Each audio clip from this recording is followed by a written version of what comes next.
시카고 방세 시간입니다. 저의 일상생활 하루는 새벽 일찍이 새벽 예배 집사람과 교회 갔다 오지요. 오는 길에 우리 집과 교회 사이에 있는 플릭파크라는 공원을 몇 바퀴 돌고서 이제 집으로 돌아옵니다. 반은 운동이고 또 반은 걸음걸이입니다. 이곳에 특별히 숲이 많습니다.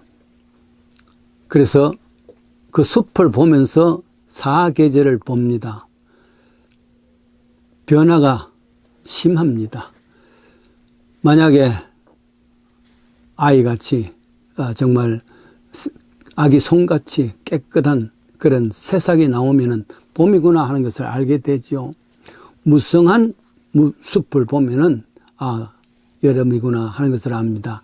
형형 색깔로 옷을 갈아입으면은 가을입니다. 드디어 무채색이 되어서 바람에 날리는 낙엽만 보는 것 같으면 겨울입니다. 지금이 바로 그 시간이기도 합니다. 지금은 공원의 들판들이 황량하고 앙상한 가지들입니다. 이거를 몇 번 더 하면은 모든 세월이 다 지나가는 것 아니겠습니까?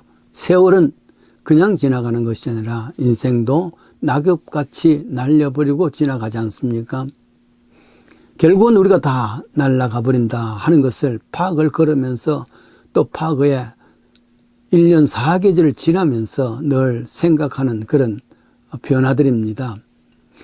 석양 넘어가는 햇살을 보면서 황혼의 그림자를 길게 내렸길래 자신 있게 맞을 수 있는 사람 얼마입니까? 누굽니까? 그런 말이 있죠.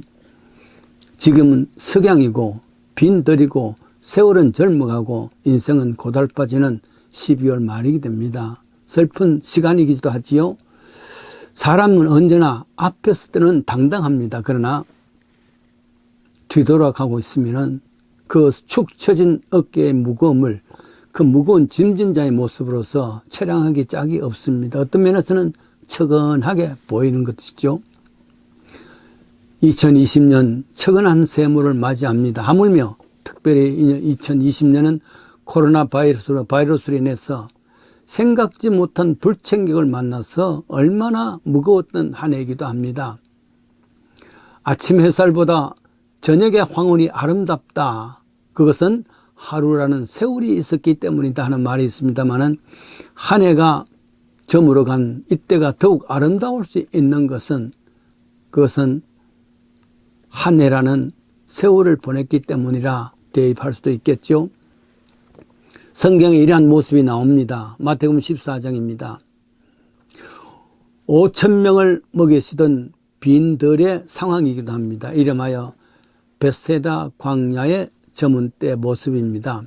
세례 요한의 살해 소식을 듣고 아마도 예수님은 참 비감했으리라 봅니다. 배를 타고 한적한 들에 가셨습니다.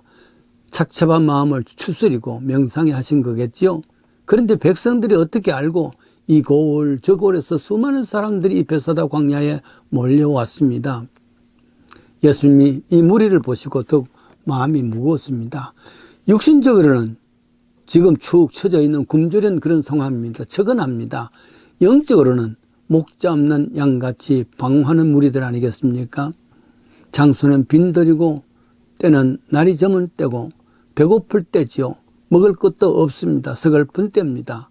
저들은 기진맥진했을 것이고 처량했을 겁니다. 이때가 아마 지금 같은 12월 마지막 쯤 아닌가, 한 해의 끝머리가 아닌가 상상해 봅니다. 현재명 선생님, 내가 사는 시카고 유학 시절입니다. 오래전이죠. 1950년대니까 50년대니까 아메리카 컨서베이터리 음악학교에서 공부를 해온 사람입니다. 그 당시만 하더라도 시카고에 한국 사람들이 거의 없었습니다. 혼자 외롭게 삽니다. 유학 생활이 녹록지 않지 않습니까? 심히 고단했으리라, 외로웠으리라. 학교에서 걸어서 얼마 가량 걸으면 바다 같은 미식한 호수를 만나게 됩니다. 저물어 갈 때 거기에 여기저기 바위들이 있는데 아마 때는 밤이었고 달이 떴고 또 사회는 조용하고 미시간 호수에 파도 소리만 철크덕 났을 때 고향 생각했을 것 아니겠습니까? 해는 져서 어두운데 찾아오는 사람 없고 밝은 달만 쳐다보니 외롭기 하니 없네. 내 동무 어디 가고 나 홀로 앉았어. 일저일 생각하니 외롭기 하니 없네. 내 동무란 노래가 이렇게 지어진 것입니다.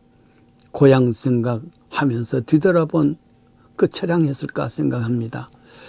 이런 난감한 때에 똑같은 모습으로 저 들판, 예수님이 계셨던 그 들판에도 일어났단 말이죠. 빈들입니다. 예수님께서는 제자들에게 저 많은 사람 지금 우왕좌왕하고 있는데 먹을 것 줬으면 좋겠다 그랬습니다. 그러나 만약에 그냥 돌려보내는 것 같으면은 배가 고파서 기진맥진 중간에 쓰러질지 모릅니다. 그래서 먹을 것을 줬으면 좋겠다 했을 때 제자들은 늘 생각은 사실은 돈밖에 없지요. 200데나리온이서도 모자랍니다. 물질에 오염된 인간의 생각하는 것은 늘 계산입니다.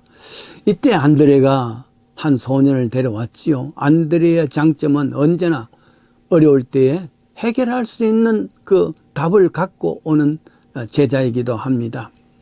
그래서 이 아이가 지금 물고기 2마리, 떡 5개가 있는데 어떡하지요? 데려왔습니다. 예수님께서는 30명, 50명, 100명 이렇게 그룹으로 앉게 하시고 그 음식을 축사하시고 떼어 나누어 주라 그럽니다. 그때 이 떡을 먹은 사람이 남자만 5,000명이었다. 다 합치면은 굉장한 사람들이겠죠. 유명한 오병이어의 사건입니다.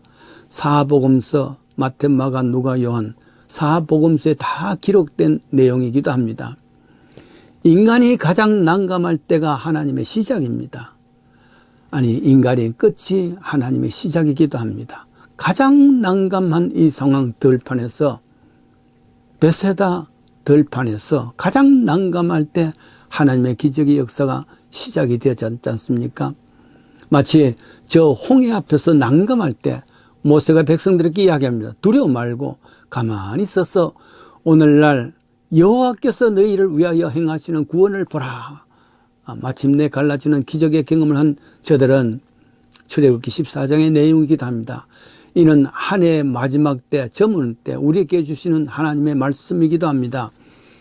저 때가 저물던 베세다 광야 사건이 있었던 그 작은 것이라도 내려놓고 나눌 때에 큰 기적의 역사가 일어났습니다. 뭐라냐면은 소년이 소녀를 볼 때, 그때 하나님의 기적의 역사가 일어났습니다. 때가 저문 이 모든 한 해의 마지막에 우리의 마음도 네가 믿음에 있었는가 한번 점검해 보라는 말씀이 있듯이 다시 한번 내가 가진 것을 내려놓을 수 있고 내가 가진 것을 나눌 수가 있겠는가, 이런 말씀을 생각하면서 묵상하면서 때는 저무는데 이 저물 때에, 한 해가 마지막 지나는 이 저물 때에 나를 통해서, 내가 가진 것을 통해서 예수님께서 축사하시고 그것을 통해서 오병이어의 기적을 일으킬 수 있는 것이 무엇인지 다시 한번 깊은 묵상을 할 수 있는 이 한 해의 끝이 되기를 바랍니다.